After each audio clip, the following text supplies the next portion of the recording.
Let me tell you the format of this evening. I'm going to ask, especially because we've got such an extensive panel, each panellist to speak for just 5 minutes. After 5 minutes, I'll start ringing the bell, and after about 5.5 minutes, I will ring the bell continually to try and drown you out.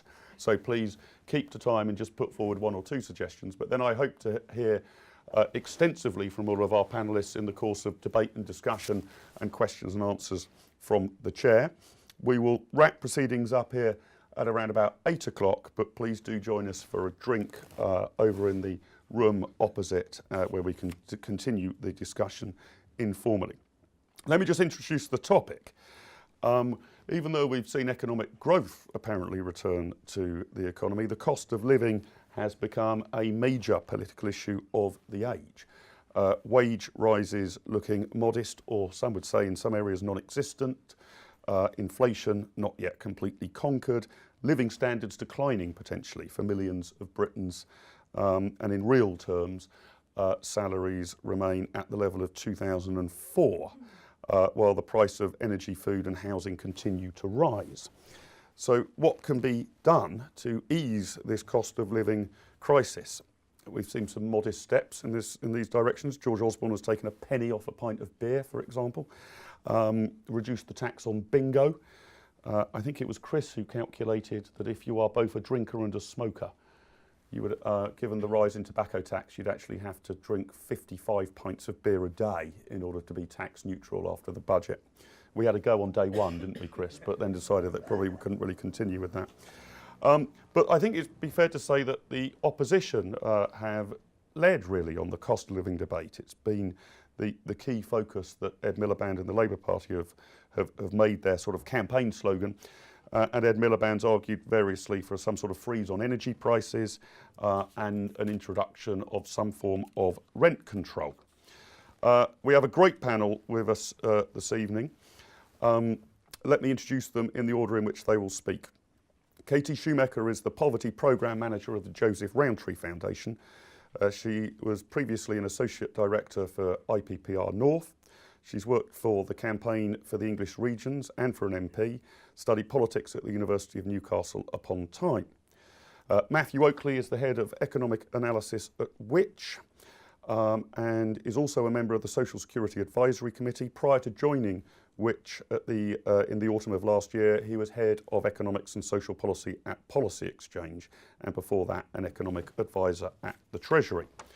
Next up is the IEA's very own Christopher Snowdon, the Director of Lifestyle Economics here at the IEA. He is the author of various books and publications, The Art of Suppression, The Spirit Level Delusion, and Velvet Glove, Iron Fist. He described his work as focusing on pleasure, prohibition, and dodgy statistics, and has also written for us Sock Puppets, Euro Puppets, The Proof of the Pudding, The Crack Cocaine of Gambling, and Free Market Solutions in Health.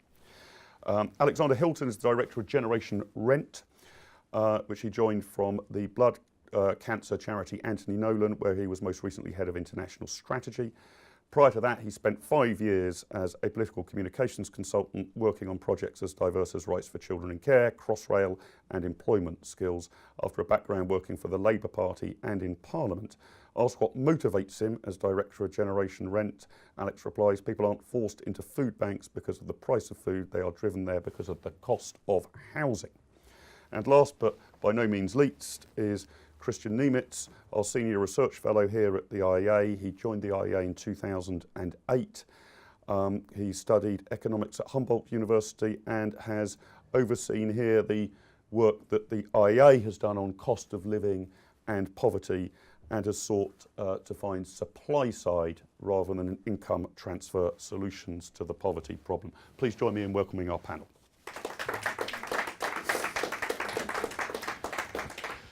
Katie, your 5 minutes begin now. Right. Better not take a sip of water then, use up time. Good evening. For those of you who are familiar with the Joseph Rowntree Foundation, you'll know that we are an endowed charity that funds research and evidence to look at the causes of poverty, but more importantly to look at what we can do to tackle poverty and to try and influence those that have the power to do so. For us, the cost of living matters hugely as an issue because it's largely because of our definition of poverty. we believe that poverty is when your resources, which are mainly your material resources, are insufficient to meet your household's needs. So clearly, if the cost of living is going up and if the cost of essentials is going up, then that is going to have an implication on squeezing the resources that you have and requiring you to meet those needs. We regularly research what the public think is required for an acceptable living standard. Now, this is not a measure of poverty. It's important to state that at the beginning. It's about what is required for a socially acceptable minimum standard of living in the UK today. And our research tells us that actually what the public think requires quite a relatively high level of earnings in order to achieve that. Now, that's partly about the cost of essentials and how they've changed, but it's also partly about the benefit system and the tax system and how they influence how much you need to earn in order to have a certain amount of disposable income. Our work on the minimum income standards tells us that there are 5 essential items that are really going up in price much, much faster than the average rate of inflation. They are rent, childcare, energy, food, and public transport. This evening I could probably talk about any one of those, and I hope at some point in the evening we'll cover all of them. Another area that I could also talk about quite happily for some time is wages. But actually I'm not going to talk about either of those things. Instead, I want to talk about how markets work for low-income consumers. We tend, I think, to focus on how we can make low-income consumers better consumers in order to ensure that they get a better deal from markets. Now, that might mean encouraging people to switch more. It might mean giving people access to the internet to enable them to get the best deal available. However, I think that whilst that's important, it's never going to be enough. Because if we look at what's happening for low-income consumers and how the market's working for them, it isn't working for too many of them. We see poverty premiums in different elements of different markets, and that tells us that at the moment, markets are not working sufficiently for low-income consumers. And I think the question that I want to ask, and I hope we'll be able to debate a little tonight, is why is that?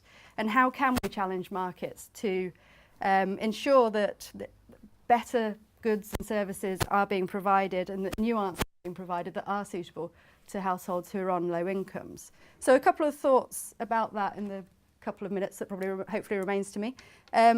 One is, what is the role of regulators here?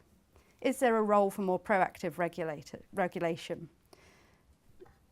We need to ensure that markets are working for low-income consumers. The role of the regulator is to ensure that the market is working broadly. But given there are products that are used disproportionately by low-income households, is there a role for regulators asking if they are fair and if they're priced appropriately? And where there is cause for concern, is there a role for regulators to then investigate and to look at the structure and level of pricing of different goods and services? The other issue I think that we need to think about is how we do open up markets to wider competition. And I think there's an interesting debate to be had about the role of the third sector here. If you look at markets like the insurance market, organisations like Macmillan Cancer Care and Age UK have entered the different parts of the insurance market to provide travel insurance for people with cancer, to provide various forms of insurance for older people. And they've entered the market and produced a product which was not being offered by mainstream providers. That actually then stimulated a response from mainstream providers. And now actually some of those products that are being offered by charities are not actually the most cost-effective ones out there, because their intervention has caused the market to respond and to find responses to those products. So, you know, are there ways in which we can open up markets to more providers to enable goods and services to be provided which are suited to low-income consumers, rather than expecting low-income consumers to adapt to what the market is offering? And I think that's quite a different way of looking at it, one that starts from the premise of what are the needs of low-income consumers and low-income households, what are the essentials that they require, and how can we assure that they have access to products that are simple, that are effective, that are easy to understand, and that meet their needs.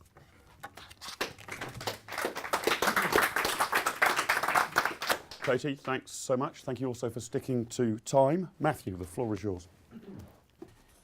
Good evening. I've probably got more than 5 minutes. I'm going to cut out all the introduction, hope that you know who which are. If you don't, come and speak to me afterwards and I'll give you all the information you want. I want to briefly talk about why I think the cost of living debate as we currently talk about it and has been talked about over the last few years is, I think, too short-sighted. and then explain why I think actually the issues facing consumers and policymakers in this area are both deeper and longer term than we've been thinking about. So first of all, why it's been too short-sighted, and here I'm going to draw on Jeremy Warner, who hopefully most of you here will know and appreciate, who recently described the cost of living debate as one of the most misleading and disingenuous phrases in today's Westminster lexicon. I kind of agree with quite a lot of that actually, because it talks about prices. And although above the Bank of England target, recent inflation hasn't been extraordinary. What's been driving the squeeze on living standards has been far lower income growth than we've been used to, which means that incomes haven't kept up with what has been actually moderate inflation. Now that prices are, now that incomes are increasing, you'd think that some of those pressures are going to ease, and of course we have seen that consumers are now much more confident than they were in the last few years, and actually they're much more optimistic about their personal finances, the economy, and how they're going to be faring in the next few years. But I think that point really does miss and misunderstand the issues facing consumers. And this is where I think we need to look much deeper and much more longer term at the issues. First of all, looking more deeply, I think what we see is that although on the whole the cost of living, as I've explained it around prices, has been improving for some consumers, but not for everyone.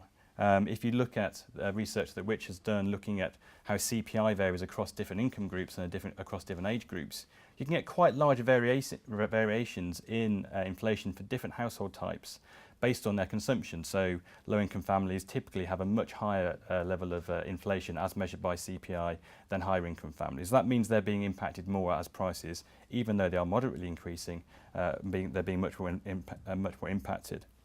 Secondly, different parts of the country experiencing different rates of increase in incomes. Again, which polling shows that consumers in different parts of the country are not particularly confident. So in Wales, in Scotland, actually people are still feeling quite negative about the prospects for their finances. The second area is actually looking at living standards rather than cost of living. And here there's a whole host of issues where actually there are much longer term challenges than we've been thinking about. Firstly, that as Katie kind of talked a little bit about, the share of household budgets which are taken up by essentials, just looking at things like housing, utilities, communication, has been increasing quite considerably over time. So for the average household has increased by around 6 percentage points. So that means in today's prices around £1,500 extra on essentials, or put it another way, £1,500 less on things we want to spend our money on, which can actually increase our utility, things we actually enjoy in life. Looking to the future, we've got infrastructure investment coming through, 151 billion penciled in over the next 5 years alone, which is going to be pushed on to consumer bills. What impact is that going to have on living standards in the future? So overall, that means that even if the economy improves, we're going to face an issue of depth around the cost of living impacting on different groups still.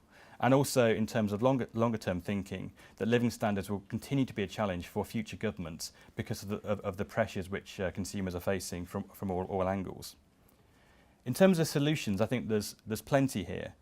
My key theme, I think, as with Katie, is that actually we need to unleash consumer power, as you might expect from Which, in public services and in private markets. I think hopefully we all agree that leads to better outcomes for consumers, tackling the cost of living by driving competition, improving goods and services that they receive. But it also leads to better outcomes for business. Good business succeeds, bad business fails, the economy grows, and there's a virtuous cycle there. But the problem is with that hypothesis is that it doesn't always work. We know about behavioural biases, which mean that people don't look for the long-term savings, for instance, pensions. We know that switching doesn't always take place as we think it should. The old adage of people swapping their wives or husbands more than they swap their bank account being true here. And looking at recent Which research, that shows that consumers are losing out on around £4 billion a year just by staying in lower interest savings accounts than they could do, than they could switch to. It's also clear in other areas, the previously nationalised industries, truly competitive markets are never likely to really exist. Again, notably energy, trains, water, and to a lesser extent recently in telecoms. In other circumstances, we see that firms are perhaps taking advantage of consumers. We recently did some investigation at Which hopefully you saw this, we tested 60 lamb takeaways to see whether they actually contain lamb. Rather disturbingly, around 2/3 contained things other than lamb. 3 didn't contain any lamb at all, and 5 were completely unidentifiable. That's bad for the consumer, but it's also bad for the economy and bad for businesses who are playing fair. And what we'd really like is to make sure that actually all businesses play fair so we can drive a proper competition. So what does all this mean in specifics? I was expecting Katie to talk about incomes and growth, and I was going to say that actually that's not everything. But she actually teed me up very well to say that, of course, regulation is really, really important. It has to be good regulation, it has to be sensible regulation, but with, and I think, effective regulation, we can really see both benefits to consumers and to the economy more generally.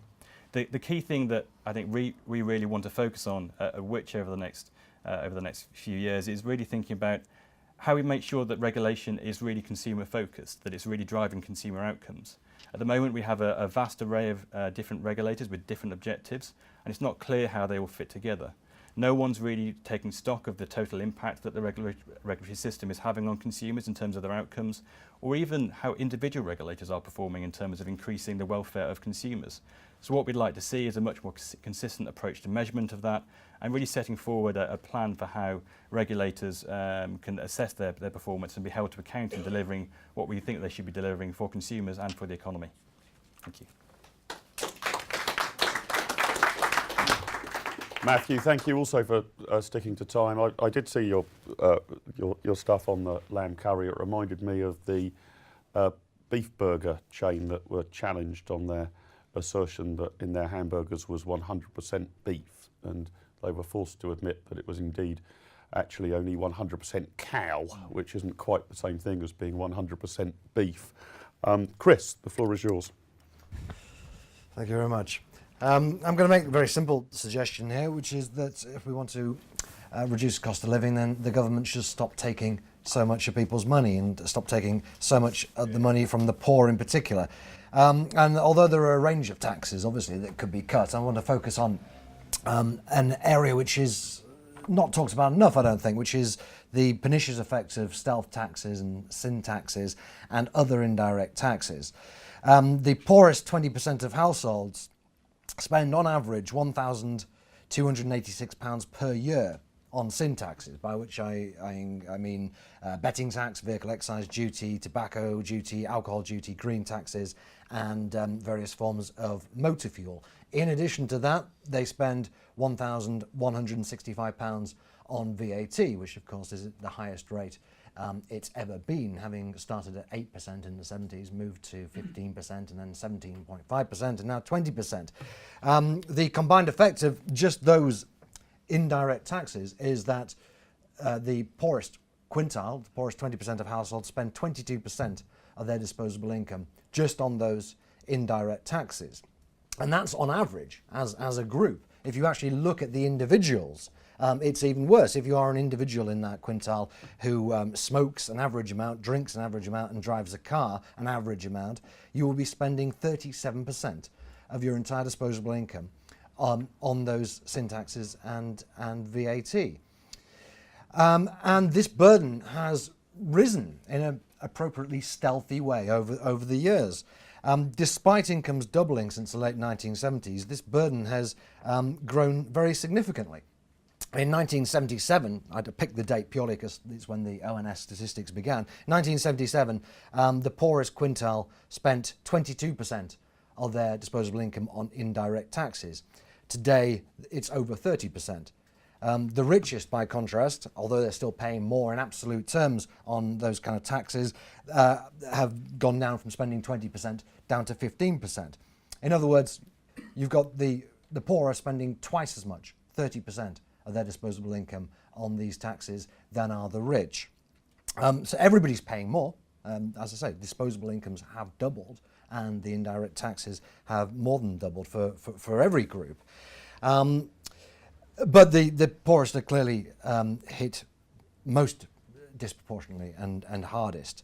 And it has an effect across the whole range of other products. I mean, the tax on petrol and diesel puts up the price of a vast quantity of other products which are being transported by road.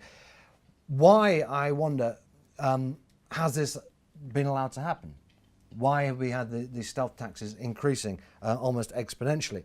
One reason is that the government has recognised since the late 1970s that it has squeezed about as much as it realistically can from income tax, and yet the thirst for more money to fund the welfare state and all the various other super projects of the state remains insatiable, and so they've had to move to more stealthy and subtle measures. And it's the fact that they are stealthy and subtle that has another appeal. People don't notice them as much as they would do, of course, with direct taxes. Furthermore, politicians can pretend that they are increasing these taxes for the best of reasons. Nigel Lawson said in the 1980s that one of the things he loved about tobacco duty is you actually got slapped on the back when you increase the price, and the same was true to a somewhat lesser extent with tax on petrol and diesel, with the environmental lobby spurring him on. And the other reason, and this is, I think, perhaps the most surprising part, is that the left in particular, who are most keen to position themselves as being defenders of the poor, have a complete blind spot when it comes to sin taxes, particularly anything to do with smoking and drinking, but also driving a car, even betting. It was said many years ago that the Labour Party owed more to Methodism than to Marxism. And whilst you have the poor being stung to a vastly disproportionate extent by these kind of taxes, and Katie mentions products which are disproportionately bought by the poor. Well, if you look at cigarettes, you have a classic example. The poorest groups have a rate of about 35%. The richest groups only about 10% smoke. The tax on cigarettes is 80%. Of the total price, but nobody cares because you shouldn't be smoking, and it's a choice to whether you smoke or not. And it's true that all the products I'm talking about are arguably not completely essentials, although many people with cars who need to get to work or have a family to get around would disagree with that. But certainly the demand is extremely inelastic, and decades of real-world evidence have shown that it's one thing to say, well, the poor shouldn't be engaging in these habits, shouldn't be drinking so much, shouldn't be smoking so much. The reality is that they do so, and in the case of tobacco, do so at a much greater prevalence than the richer groups. Polly Toynbee, I believe, last week said that the poor don't own cars. The poorest 20% don't have cars. It's not true. This may seem the case, in central London. In fact, about half of the poorest households in the bottom 20% have cars. And they are hit, of course, disproportionately by taxes on petrol and diesel. All indirect taxes are regressive, and the burden of indirect tax has increased enormously in recent decades in particular, and therefore the effect on the poor in particular has been much greater than I think is commonly acknowledged. My conclusion and my suggestion, therefore, I think is perfectly moderate, is to halve a tax on alcohol duty, tobacco duty, on petrol and diesel duty, scrap green taxes altogether, and reduce VAT down to 15%, which is the minimum that we're allowed to do while we're members of the EU. I accept, of course, that this would lead to the government having a hole in its budget and having less money to spend, but I see that as being a boon. The government needs to be spending drastically less than it is anyway, and in any case, the government having less money is only another way of saying that more money is being put into people's pockets. Thank you.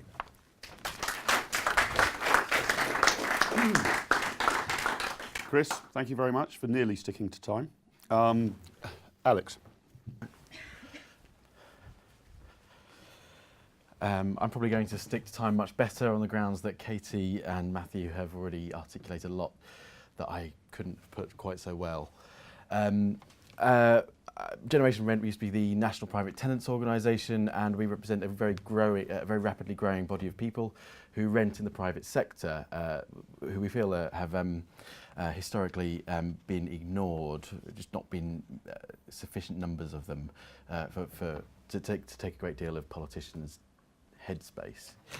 So in any kind of formula of the cost of living, there are many factors. There's VAT, there's how much a chocolate bar costs, but there are two factors that swamp all others, and that is the wages and your housing costs.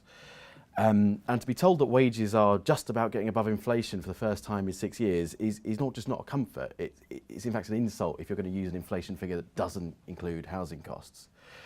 That is one of the great flaws of CPI, and neither the government nor the opposition seems to want to do anything about changing the way that discussion is had every month. When you're being told that rents are stable, but people are every 6 months or every year, certainly in the private rented sector, downgrading their quality of life, the quality of the home that they're living in, the distance they are from their job, they might be paying the same amount of rent, but they're getting a heck of a lot less for it. To be told that jobs are on the rise, but to see that it's largely on the basis of a growth in self-employment, that's very difficult to understand how that's coming along, why that's emerging, with people holding on to multiple jobs and really eating into their ability to have a quality of life, and 1 million new 0 hours contracts since 2008. Again and again, you're finding every headline statistic has an undercurrent to it that means there's a real difference between people's real experience, the discourse they hear from politicians. We commissioned a Comres poll in March that found that it was 1,000 private sector renters, found that a third of private sector renters are cutting back on food so they can pay their rent, and 2/5 are cutting back on their heating bills so that they can pay their rent. Maybe that's because we did it in March, I don't know. But these aren't statistics that you see on big graphs, but they do indicate people's real experience. And nothing politicians say on the news or in newspapers, it really has any credibility until it starts to reflect people's real experience. And people don't measure their economic well-being against CPI. They know whether they can afford a holiday this year. They know whether they're living in their overdraft. They know whether they're having trouble paying back their payday loan, and they know if they're going to a food bank. So if you were to say to me, what is the one thing that you can do to help people's cost of living at this stage?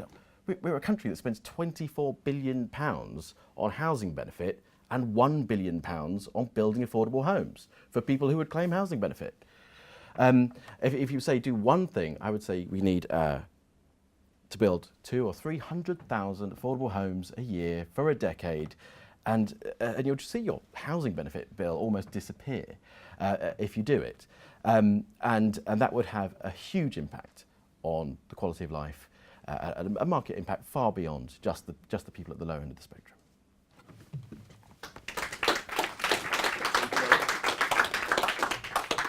Christian. Thank you, Mark. Good evening. I remember we did an event on the cost of living issue last year and beginning of last year when my monograph on that subject had just come out.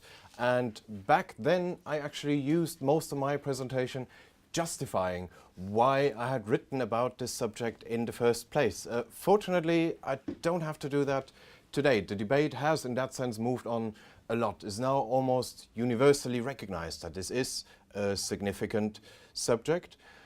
But are we actually any closer to diagnosing the problem correctly? Are we any closer to coming up with workable policy solutions? I think we're not. I think we're still mostly talking about symptoms, and we're presented with ad hoc responses to dealing with those symptoms. I'll start with housing because that's, of course, the most significant cost item. The determinants of housing costs, that is a subject which is very well researched in economics and very well understood. There's lots of empirical papers on this subject, and there is a remarkably high degree of agreement in that literature. The consensus in the literature is simply that yes, in the short term you can have fluctuations in house prices for all kinds of reasons, but ultimately long-term averages are determined by land use policies. Places that release enough land for building tend to experience stable house prices, and places that don't release enough land for building tend to experience property price inflation. It really is as simple as that. So everything else that we hear about this topic is actually a distraction. And that's especially true of all these gimmicks that Ed Miliband is now coming up with, such as rent controls and taxes on ghost houses and compulsory purchases and all that. Those are at best fringe issues. The real issue is this. On a population-adjusted basis, the UK has been building fewer new houses than any other country in Europe for longer than 30 years. You cannot seriously believe that this has anything to do with land hoarding or with Russian oligarchs who have empty houses. Yes, there are developers who hold on to land holdings, but they don't hoard it for 30 years.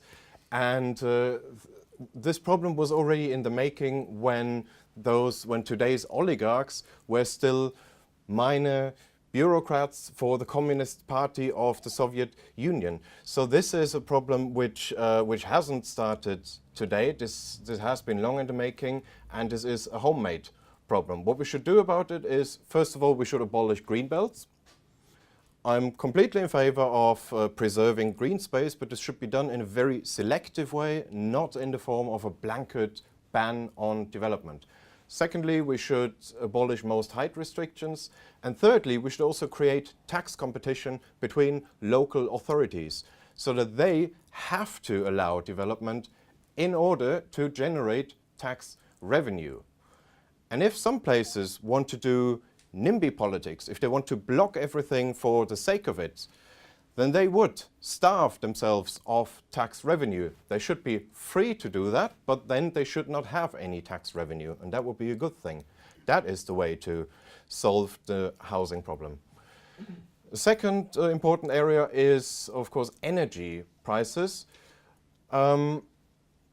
Here we're mostly talking about profits of energy companies, but those profits in that sector are actually not nearly as large as people seem to believe. Average profit rates in the energy industry are about 5%. Now that is more than in many comparable sectors. That shows that there is probably scope for more competition. But a bigger share of energy prices is actually explained by the various subsidies for renewable energy, such as the feed-in tariffs and renewable obligation certificates and all that. And those subsidies for renewable energy are completely pointless. They do not decrease carbon emissions. They cannot, because carbon emissions are already capped through the EU's carbon cap and trade scheme. So that means if you pull out carbon from one sector selectively, you just push it into some other sector. It doesn't affect the total. It cannot. So therefore, what this really is a form of industrial policy. It is a redistribution of resources from energy consumers to a politically favored industry. So that should also be scrapped. And a similar logic applies across many other sectors as well, which I don't have the time to go into, but as Mark mentioned, we've got copies of the monograph here in the corner. My basic argument is simply that we should address the cost of living issue through liberalizing the supply side of the economy in the relevant sectors. That is the way to improve living standards, especially for people on low incomes. And a nice side effect would be that the taxpayer would save billions of pounds on expenditure on housing benefit and similar items. Thank you.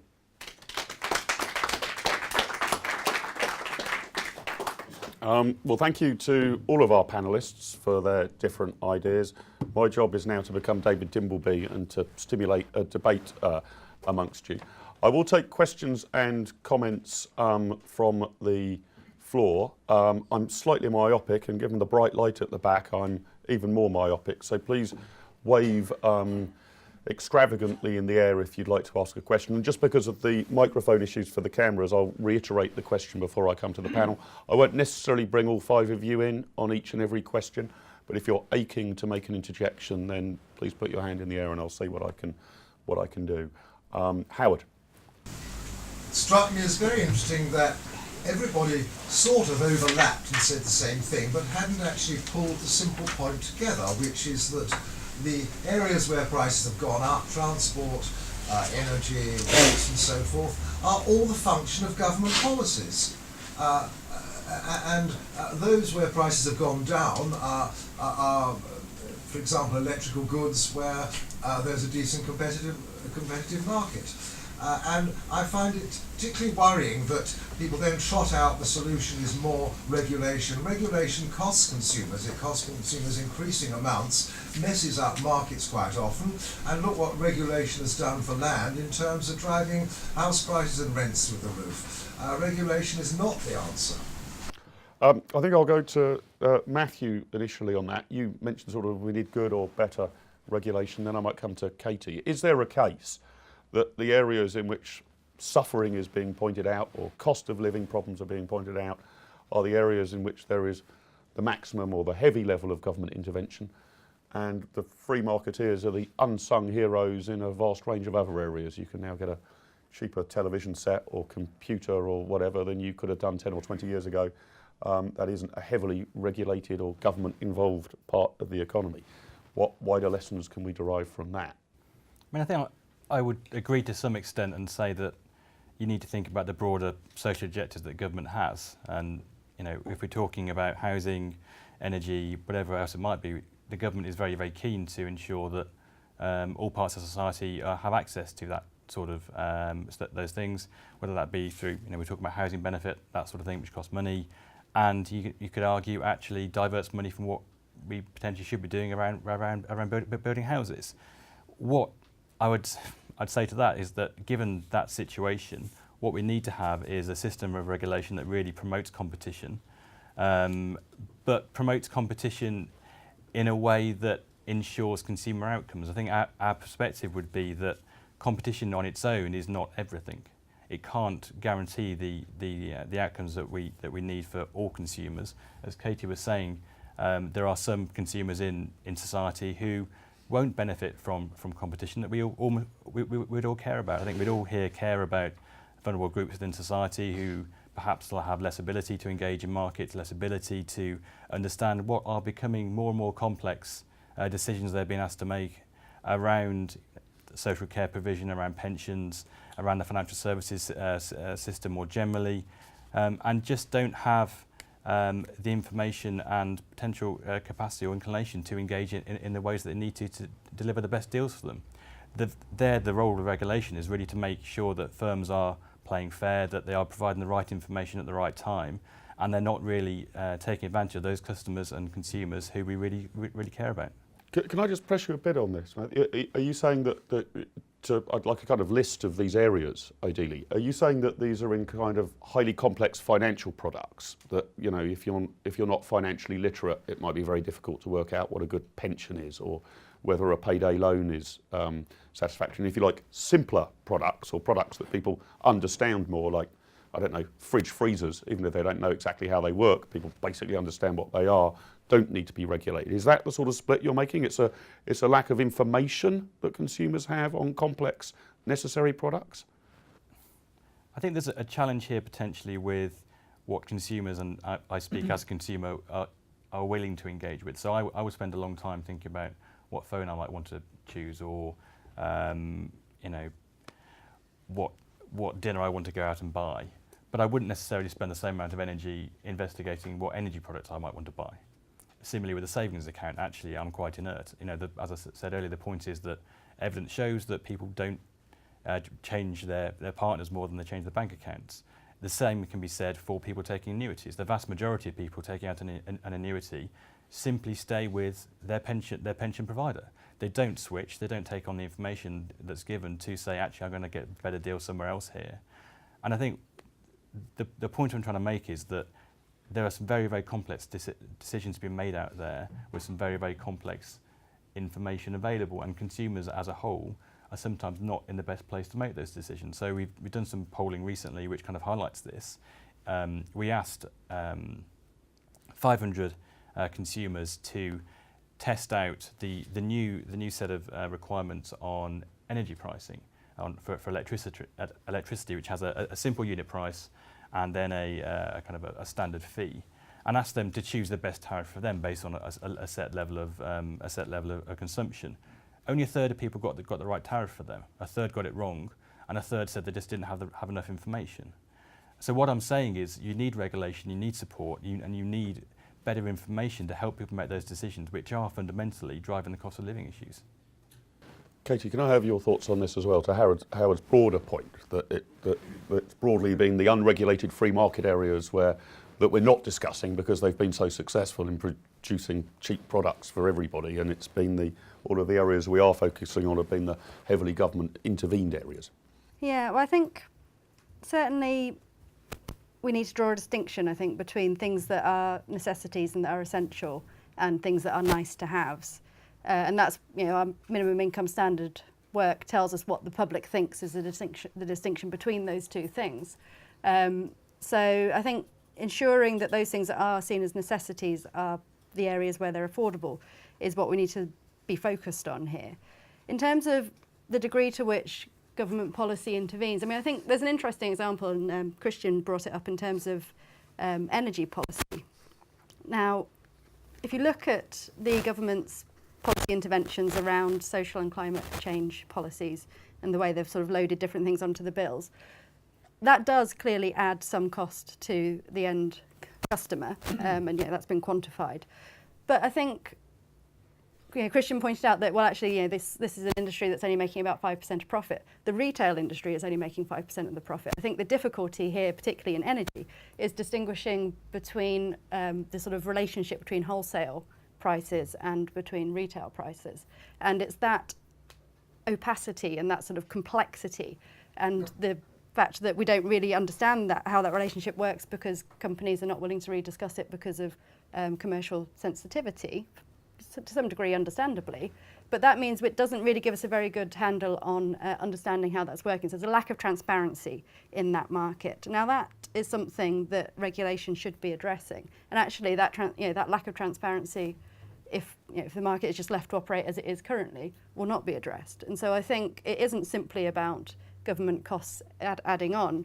If you look at the modelling work that's been done by academics on the sort of costs of social and climate change policies on energy bills by 2020 compared to the cost of the way in which wholesale gas and electricity are expected to change, actually the demand reduction in energy that will come about as a result of some of those social and climate change policies will more than outweigh the costs of them now. So there is a sort of, you have to weigh the costs against future benefits. Alex, did you want to comment on that? Yeah, you mentioned mobile phones. That's a notoriously difficult product to buy between a range of different phones, which you can get reviews on, and it makes you've got some customer power there. But with this, it feels like deliberately difficult to compare tariff system to tariff system between companies. You don't just need to be financially literate. You need actually a very high level of literacy and time to be able to get through these things. And it's not just complicated things like phones, where you want to know whether the microchip in that phone is going to run the software properly compared to that phone. It's razor blades.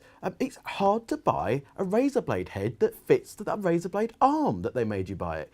A regulation that said just one bloody fixing and I'll choose my razor blades, it would make that market function. When you've got companies deliberately making different fixings, not just from each other, but from their own different products. So you're constantly going in and buying the wrong product.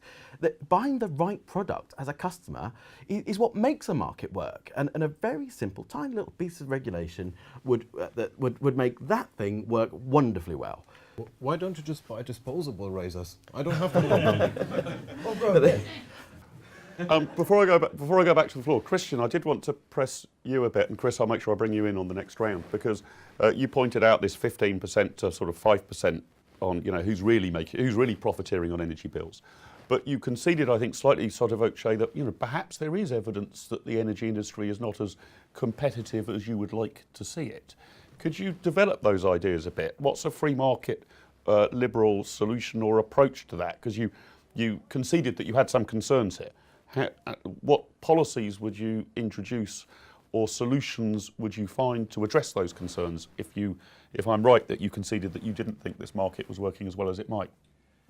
Yeah, I'm not in principle opposed to the kind of regulation that tries to simplify tariffs. I can see the case for that, but there's always side effects with such regulatory interventions. In that case, one risk would be that you eliminate tariff structures that some people are actually using and are happy with. I think one thing in particular that they were talking about was to eliminate a tariff that has no fixed component, where you would then front load that into the first units of energy that you use. But I don't know, for some people, that existing tariff can actually make sense. So we should always be careful about those interventions. If anything, then if it's just an information thing, then why not set up a website where you can enter some basic data on your energy consumption, and a program, an algorithm that works out for you what will be the best deal. There's a very But good I guess website that does that. It exists already. Yeah, I mean, I might come back to that point. It seems to me that in an ever more complex world of ever more complex technologies, there are these potential problems. I mean, I think I understood more about how the phone network operated in the 1970s than I understand about mobile phone technology now. But by the same token, it should be easier for me to get help, right? I mean, like, I go to a website, I potentially type in my minimum or maximum spend, what I want to use my mobile phone for, and for 50p, doesn't it tell me which mobile phone or what razor blades I'm best able to buy? I mean, couldn't that information function be provided by the market? I might come back to our panellists' thoughts on that. Several people want to get in. I'll start with Philip at the back.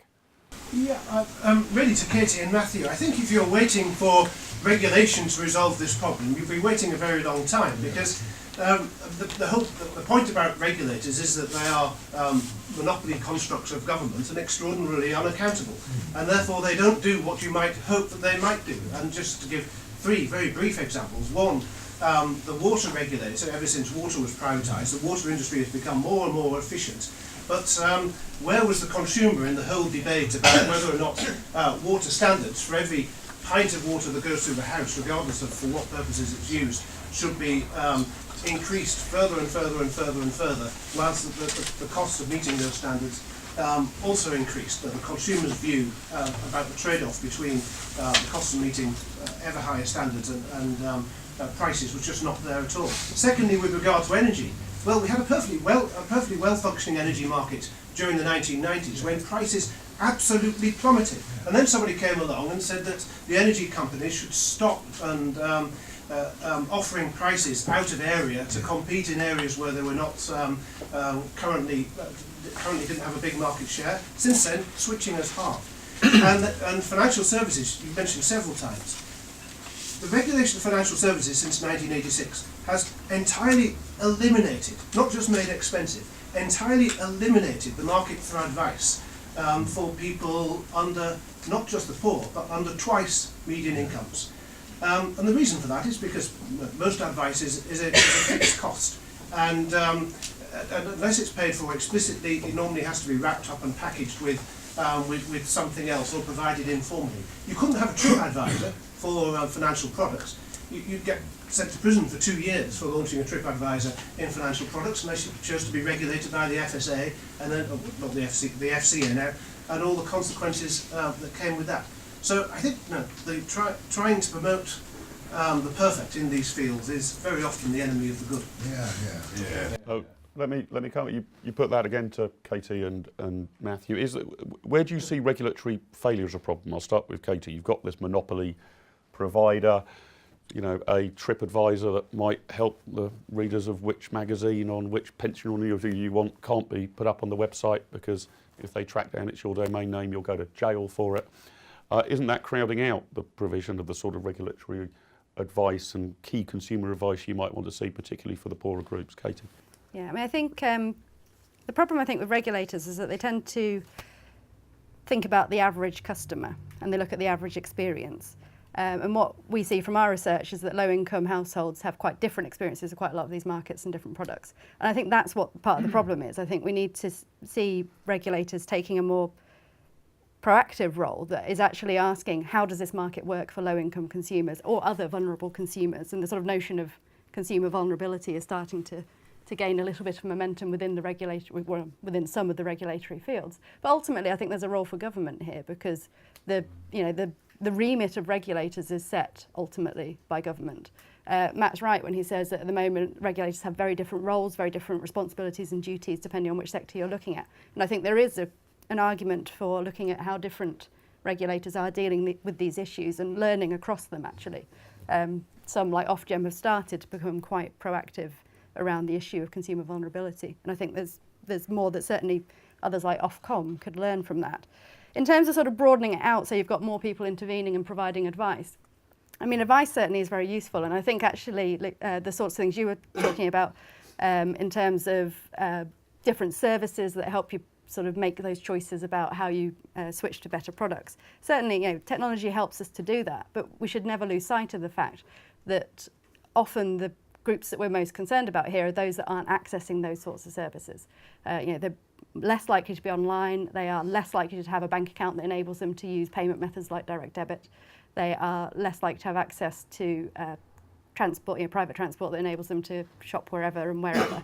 And those things are limiting, constraining factors. And rather than expecting low-income households to conform to those means of being better consumers, I think we need to think about how markets respond to the needs of those consumers.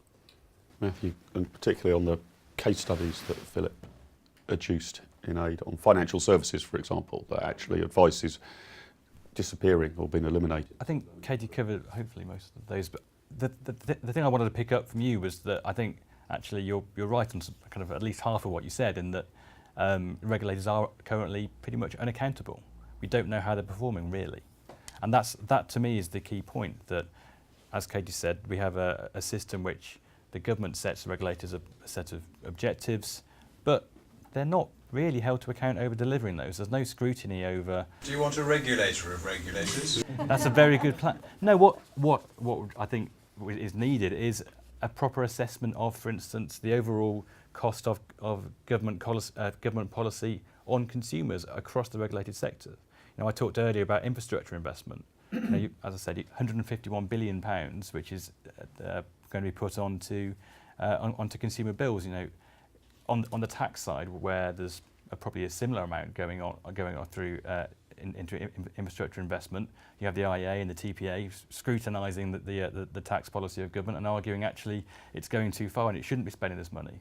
No, fine. Who is holding government to account over the amount of money that's being pushed through infrastructure investment, which is onto consumer bills? No one is. We don't really know the full extent of policy costs on consumers, and that's very much what we want to see, is an assessment of the costs of government policy, the costs of infrastructure investment, and the overall impact that regulators individually are having on consumers in terms of their outcomes, in terms of prices, also in terms of their impact on the economy more generally.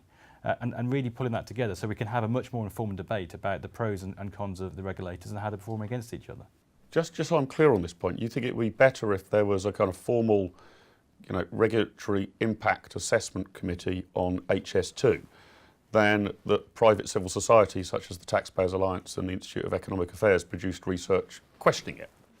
I have no problem with you guys doing that, as I would have done at Policy Exchange, and I think that's exactly the way it should be going. But the problem at the moment is that the information that you need to do that is only available to the regulators and to industry. There's no way of getting that information unless someone is formally accountable for doing it. Okay, I'll come back to the rest of the panel shortly, but I'll bring in James. James, I'll follow me. It's very exciting to have these three statists stroke regulationists here. You know, that's why we're getting all the questions, because we agree with basically Christian and Christopher. And I just want to ask you three one simple question. Do you or do you not agree with Christian's thesis, which has been expressed many times by people of our ilk, that it's a major problem that property is so expensive in Britain for the poor, for everybody, but you know, above all it hurts the poor. I think most of us agree on that. Do you accept, as following on from that, that the most effective and proven way in which the condition of the poor could be improved in terms of cost of property would be for governments, find some way or another, to change the regulations that exist around property permissions to be built, and so that more properties could be built, because the major cost of property is the cost of land and the cost of land on which you can build. Do you agree with that argument, or don't you? Yes. Let me start with Alexander. Firstly, as a proud statist, we don't have to be dogmatic. I'm all for regulations that say let's not have kiddie porn available, and I'm all for regulations that say that are a light touch. Where when you've got tariff systems, absolutely agree. But in terms of a tariff system, even a complex tariff system, you don't want to reduce the innovation for a company to the ability for a company to innovate in products that might cost different things. It will have to be charged in different ways. So you did start off by calling us regulationists and statists. So on property, but particularly interested in this sector. Right. You're absolutely right. And having been a local councillor in a Tory authority a while ago, you won't find anyone more pro-regulation than a Tory councillor that doesn't want buildings put up in an area. They don't want things above a certain height. They don't want things that are on ground that's a certain colour. We're not talking about changing individuals' minds. We're talking about changing the structure which disincentivises people like that from agreeing to... I stood there and said I want 200,000 to 300,000 homes built a year for a decade. It's not going to happen without changing planning laws and building very high. By the private sector? I think there is a very strong case, given the amount of money the state is spending on £24 billion a year on housing benefit. There's a very strong case for the government putting in the affordable end, because the private sector can't build affordable homes when land prices are so high. If you make more, they become affordable. What about... Eventually, but there are other elements. If you've got a market in this degree of imbalance, with these kind of effects, the outcome of that market isn't just the price. That's one characteristic of a market imbalance, the price being high.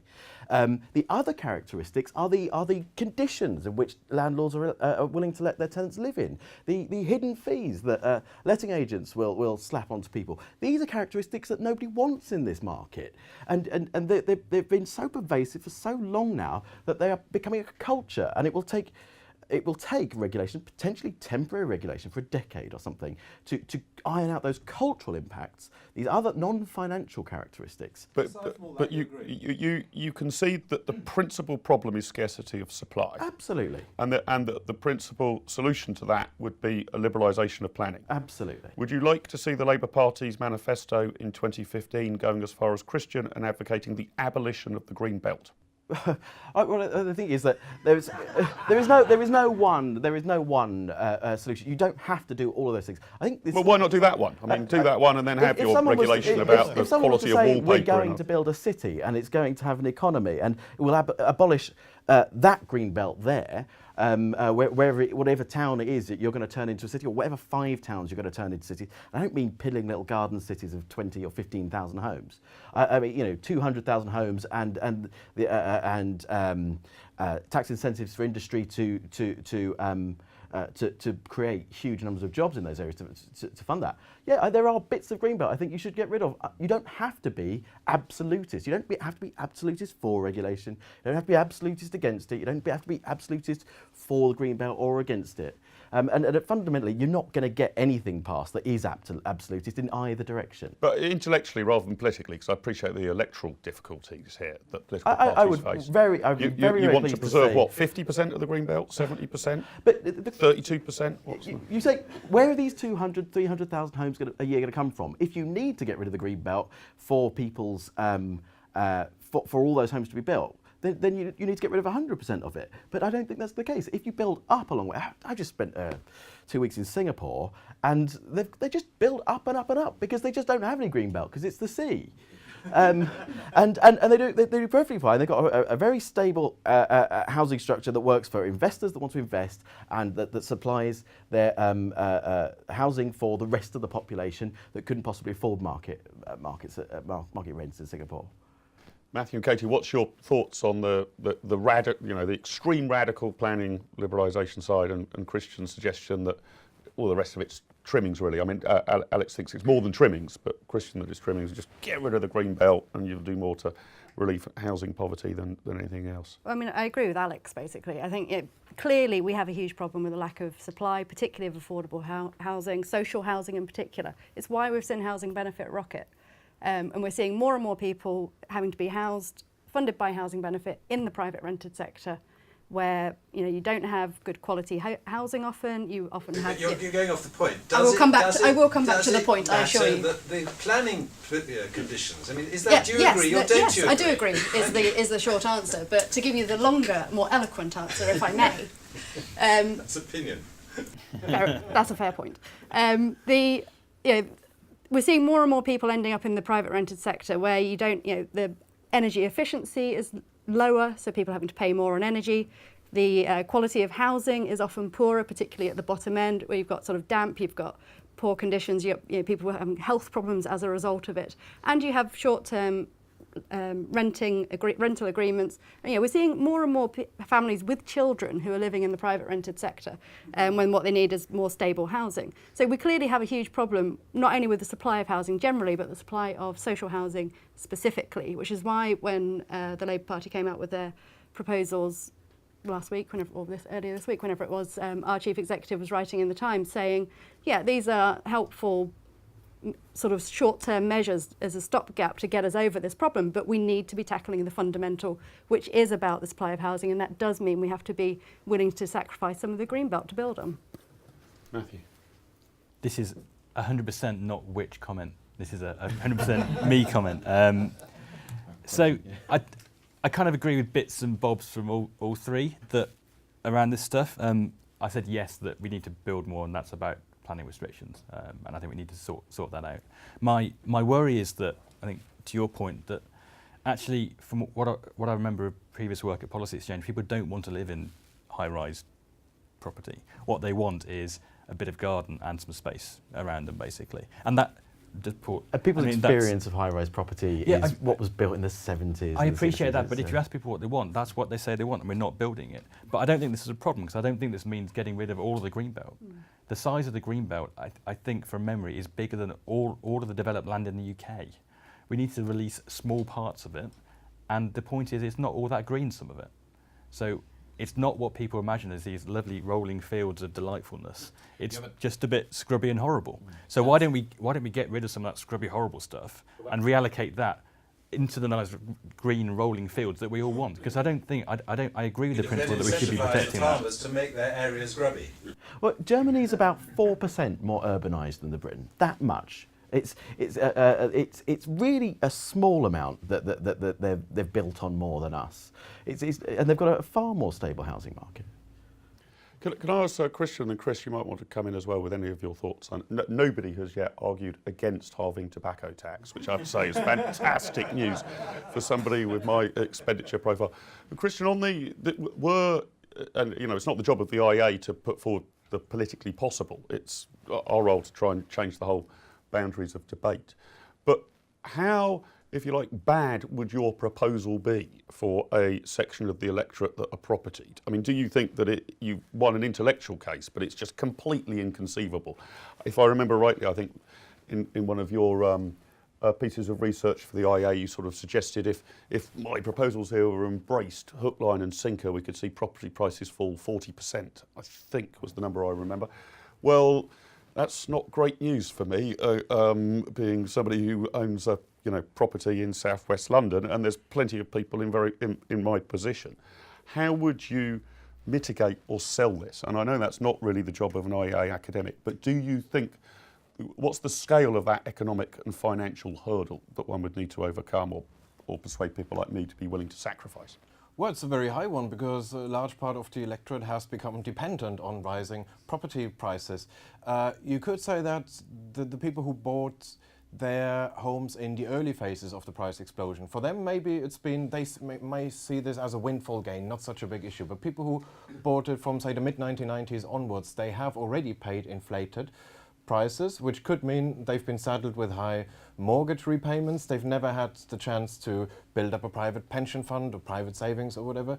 But they thought, well, my house is earning more than any pension fund ever could, so I'm fine with that. that's why I get these mixed responses sometimes. I gave a talk about this somewhere where somebody from the audience approached me later saying, sounds completely reasonable, but I hope none of this will ever be enacted. Because that was exactly such a case as I've just described. Somebody whose mortgage repayments had crowded out every kind of savings. But for a lot of people, that's a very hypothetical kind of wealth. You cannot liquidate a house in the same way in which you liquidate a pension fund. It only matters if you are planning to actually sell it and downsize. So it's not all of them that Or are if planning interest to do rates that. go up. Or that. As a transitional arrangement, getting rid of stamp duty would be a fair way to help those people, because then if they can sell it for a higher price, because they don't have to factor in stamp duty, that could be a transitional arrangement which could do some good. But on the whole, of course, it would be true that this would be a significant wealth loss for a large number of people. Surely you're missing the point here, that you could actually, if you said to them, OK, you're in Wandsworth, you have permission now to build to 9 stories high on every property in Wandsworth, You could compensate. then you would actually gain the advantage of a rise in the value of your own land. Potentially, yeah. If that's the solution that is adopted, yes. For a increased price. Let me bring Chris in, which I'll go not so much to the planning issue, but the sort of tobacco tax issue. I've heard you sort of many times, and there's a sort of glint in your eye where you say it's all very simple. We've just got to basically abolish tobacco tax, abolish alcohol tax, make it easier for people to drink whiskey and drive cars, presumably not simultaneously. Why hasn't such an idea which affects many, many millions of people so badly in their pockets got traction? I mean, it's interesting that you do get fuel protests, say. I mean, substantial political pressure by car drivers if, you don't you dare go up with the fuel duty escalator. But a pitiful response from smokers, other than you and I, out of the 23% of people, and Dave, there's sort of 3 of us out of the whatever it is, 15 million people who smoke. Howard, maybe he beats the drum for it a little as well, but nothing like the same apparent attraction or mobilisation of the people who you are seeking to lower the tax burden on. Why? I think it's classic public choice stuff, really, that very large numbers of people do not individually have a significant enough incentive, even with tax as it is, to actually rally together and try and do something about it, particularly when they realise that there probably isn't anything they can do about it anyway. The fuel protests at the end of the day were basically organised by the haulage industry. It had the support of millions of motorists, but it wasn't millions of motorists organising it or taking part in it.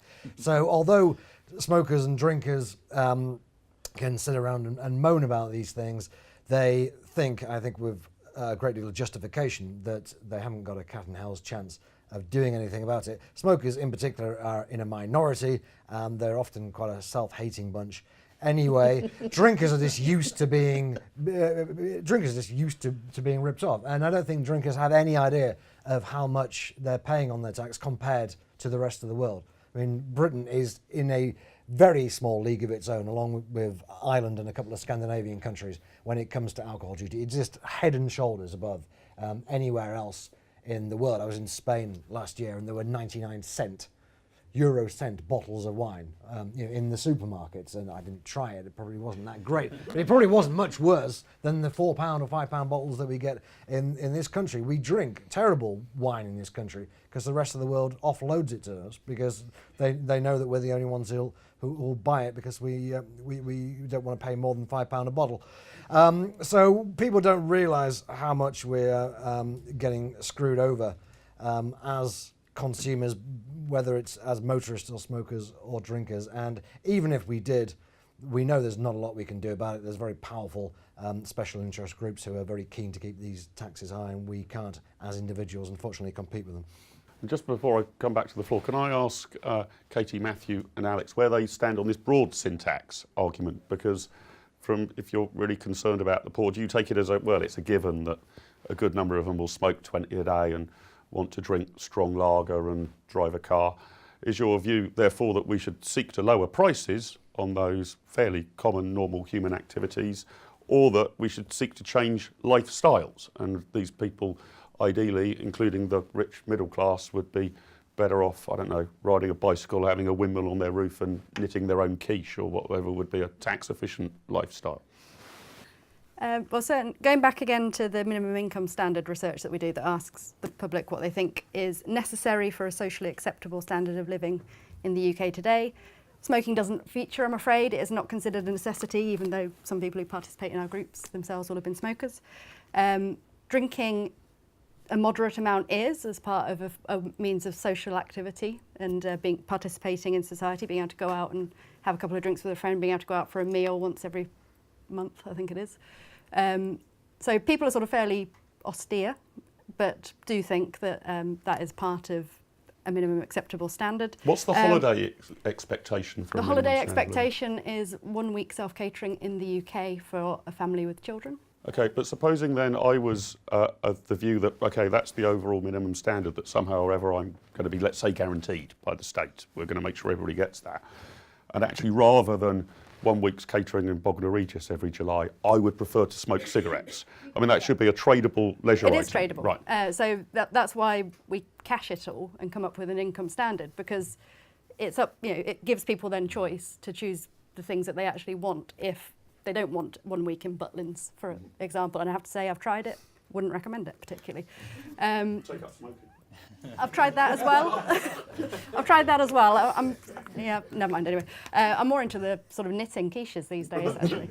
Anyway, going on to fuel, public transport actually was the main preferred form of transportation within minimum income standard.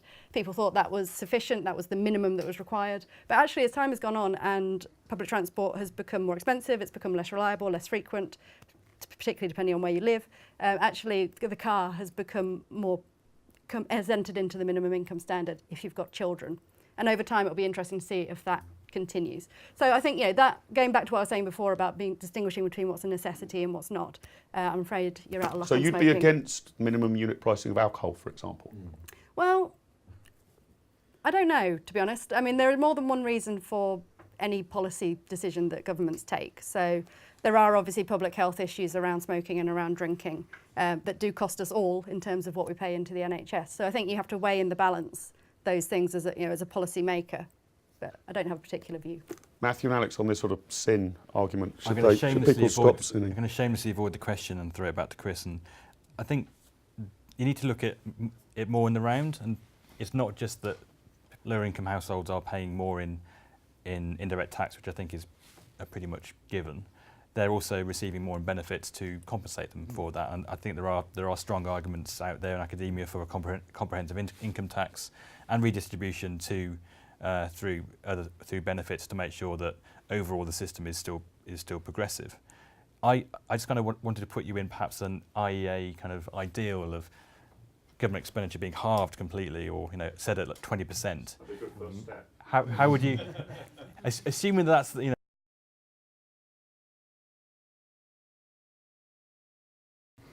Well, I mean, the ideal thing would be for you to go back to a bygone age where the rich are the only ones who pay income tax, and there are a few sales tax here and there, but basically people have a lot more money in their own pocket, and they provide what are considered now to be things that the state has to provide, health and education and so on. They provide that themselves, or through mutuals, or through voluntary civil society organisations. So there isn't a particular target in mind, but the less tax, the better, and it should be more progressive. It should be that the rich are the only ones who are paying income tax in particular. And what we've seen over the last 40 years, but longer really, is the exact opposite. And you're quite right that it's an in one pocket out the other situation, which of course is incredibly inefficient and wasteful. You're giving people benefits, and then you're taking a third of them just in indirect tax. And I'm not including council tax or any of the other taxes that people pay. It's only the indirect taxes, taking 20, 30, 35, 40% for some people away from the poor. And for a lot of these people in poverty, most of their income comes from the government anyway. So it's just a ludicrous situation in which you're giving people money and then you're taking it straight off them, but of course giving 10% of it to a bunch of middle-class bureaucrats in the civil service. So yeah, the less tax the better, the more people can provide for themselves, the better, with of course some form of safety net. But there's a huge amount of cutting that can be done before we can get anywhere close to saying that, you know, I think this should be the target. So can I just confirm that in IEA land it's income taxes, not consumption taxes? Well, it needs to be a bit of both. But I think that the consumption, I wouldn't scrap VAT even if we could. I think that you have to have a bit on the consumption side, a bit on the income side, of course, as low as possible. What is particularly sinful about these sin taxes is that although all indirect taxes are aggressive, a lot of these sin taxes are calibrated in such a way that they deliberately hit the poor, and tobacco is the extreme example of that. But it happens with various different things. And yeah, I'm not saying that it should be entirely progressive, but if we're going to have sales taxes, it should be balanced. It should be whatever 10% of everything. We shouldn't be targeting things just because people find them morally unacceptable, or because we quite wrongly think that they add to the cost of the NHS. Does that mean you get rid of sales taxes on necessities? Well, we don't have sorry, sales you'd tax on introduce them on necessities. necessities. Well, I'm not sure. I'm in favour of not taxing things as much as possible. So if we can get away with that, then that would be better. I think it's probably right that we don't tax food, but I don't think it's right that we do actually tax quite a lot of food.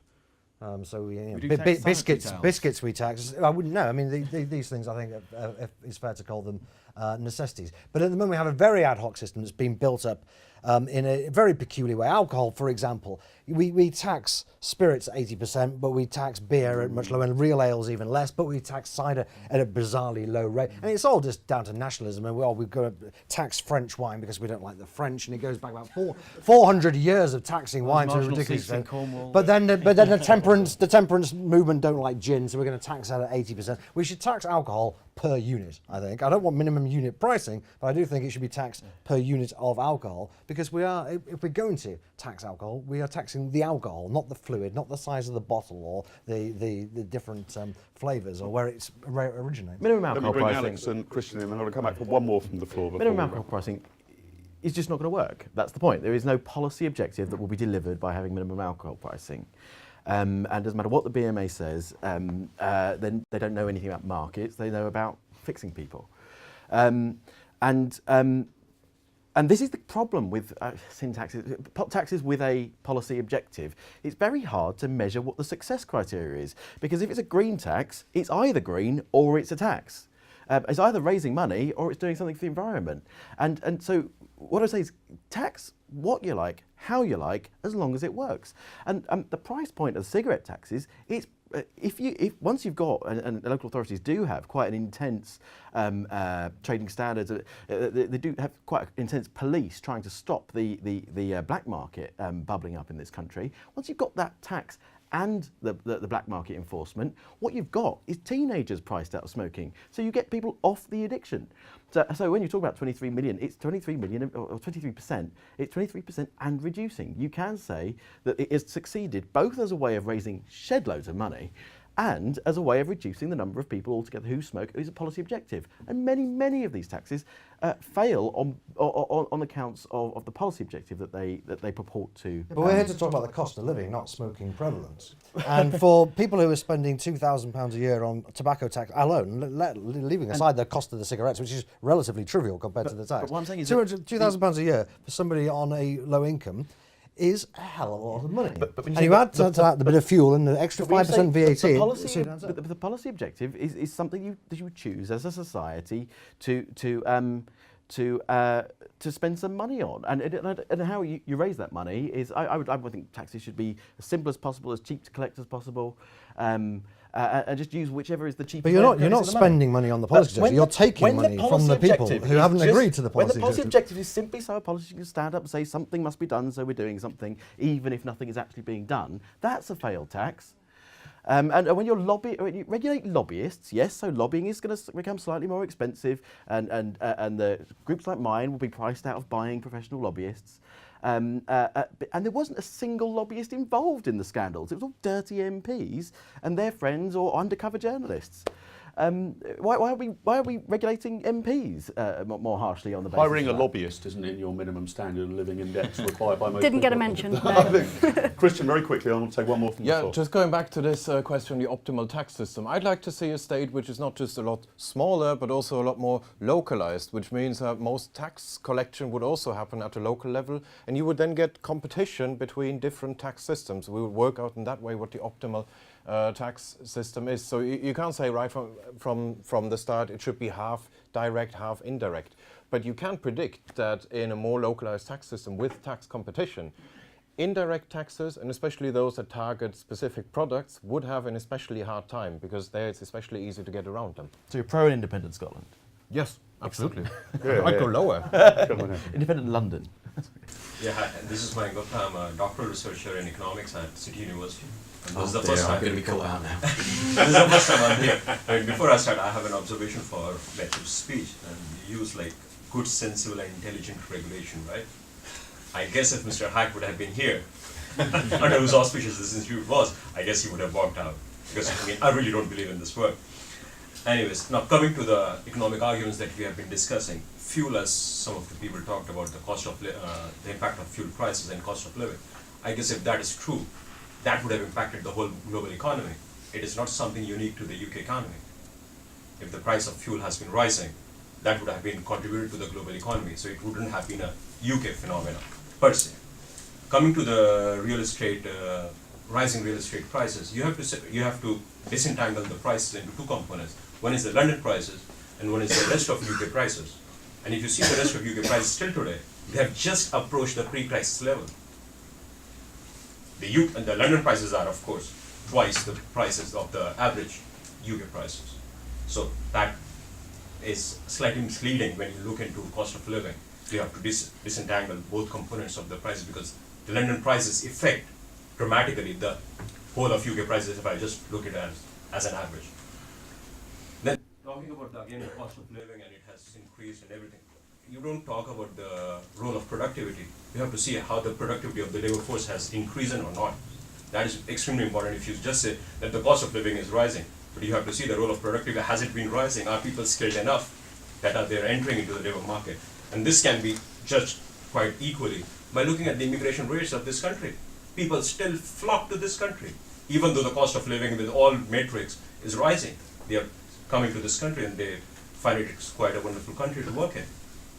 Coming to the higher taxes, especially the sin taxes, it's 20% right now and pretty high for tobacco and alcohol. It's not going to work. Look at the black market, as you were talking about right now. I mean, looking at the local regulatory authorities, it's a thriving black market right now in this city. In this city I'm talking, I live in the city. So I'm talking about in the city, in the center of London. It's thriving, it's open. Okay, I'll come back. I'll come back to the panel because we've overrun slightly. You got two sentences. Yeah. One is nobody's talking about the NHS, which is like a bottomless pit that is draining on the revenue of this country, and the deleveraging that is happening, both at the private households and also at the government level, which is not necessary right now. That is having a big drag on the growth in the economy. Sure. Okay, a range of points there, but because we've overrun, I want to come back to the panel for their final thoughts, so feel free to respond to that. It seems that if there was an IEA manifesto, it would be scrap tobacco tax, abolish the green belt, and see vast amounts of immigration as positive for the economy. I don't know how that bears up in the opinion polls, but nevertheless. Can I start with Christian and then work along the panel for their final thoughts? Just a minute or so each. Christian. Yes, well, I guess the difference between us here that has become clear is it's about the assumptions. Do you assume that the state, a regulatory state, is naturally on the side of the poor, is a natural ally, or do you assume as Chris and I do, that the state will always be likely to be captured by people who benefit from regulation, people who have most to lose, who have... yeah, my point. Because these people have...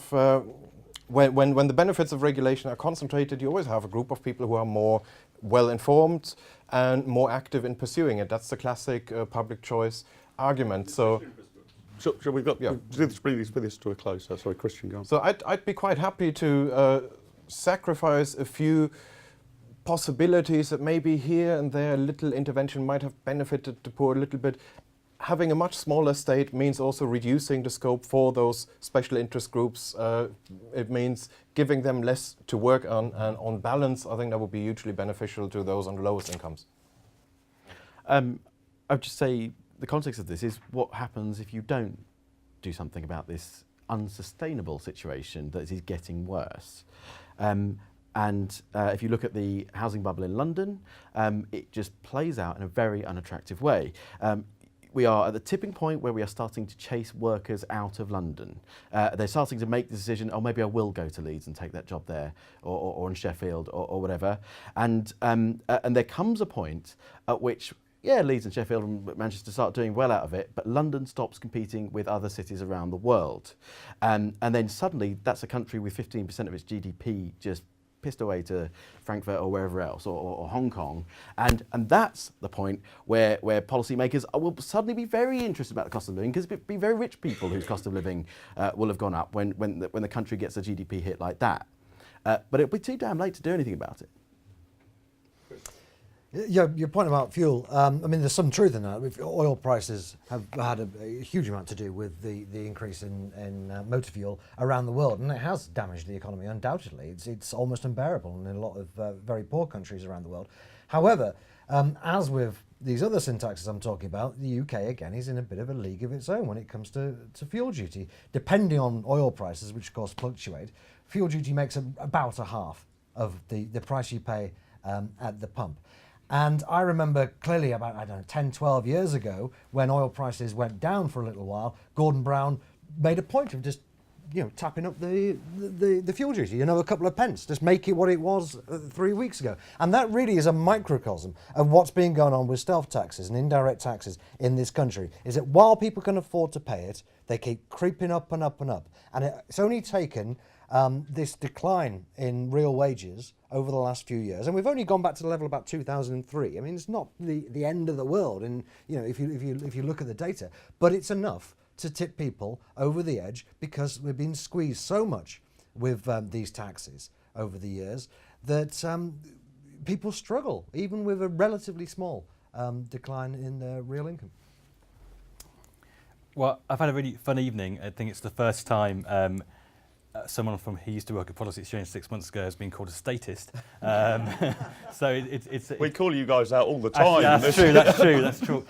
I mean, I just feel like I should make the case for good regulation. I think which are unashamedly pro-markets, unashamedly pro-good business.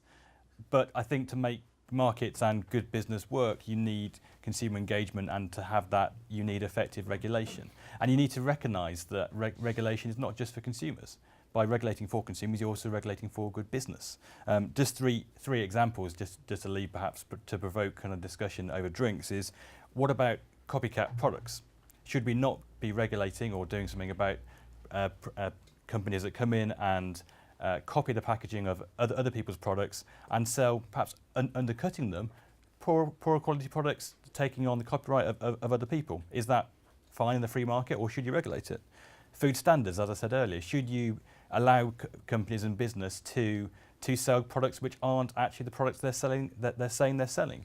To my mind, that needs regulation, both for consumers and for business. And finally, anti-competitive practices. We like competition, but what happens when businesses go against that? Should there be regulation to tackle that? I'd argue yes. And all those things are good for both consumers and the cost of living and living standards, but also making sure that good businesses thrive and actually growing in the economy. Katie, final word's yours. Well, I think in terms of, do you believe the state's on the side of poor people? I mean, I think my view on it is that the state is essentially benign. which I'm sure a lot of people in the room probably don't agree with, but that is my view. And you know, it can That's do not bad. the working premise of the IEA. It can do, but it can do intervene in ways that are negative. It can intervene in ways that are positive. And I think what we need to do is try and construct a scenario where the intervention is positive. And I think the sort of things that Matt was talking about in terms of the role of regulation is absolutely right. And it's about, you know, I think we clearly have a situation where markets are not working for low-income consumers at the moment. You have various poverty premiums, whether that's people paying over the odds because of the payment method they choose, because of the financial capabilities that are available to them, whether that's because they're stuck on a suboptimal deal and they're not an active consumer, whether it's because they're paying more per unit because of the sort of tariff that they're on, which penalises low consumption. You know, there are lots of different ways in which this sort of manifests itself in people's lives, and it has a serious detrimental impact on people's disposable income. And I think my question to you as you know, as an institute that champions free markets is, how do you ensure that markets work for low-income consumers? Okay, thank you. We have overrun heavily, I'm sorry about that, but it's been a fascinating discussion. Just before I thank the panel, our own contribution to the cost of living crisis is that there will be free alcohol served in the room opposite. If any of you have run out of cigarettes and want one, I've got some Spanish Marlboro Lights, which cost about half the price of Marlboro Lights in Britain because the Spanish tobacco tax is considerably lower, so I'll be happy to give you a Marlboro Light if you enjoy smoking tobacco. Thanks very much to the audience for joining us. Sorry we couldn't get all the questions in, but please join me particularly in thanking our 5 panellists. It's been a fascinating debate. Thank you very much.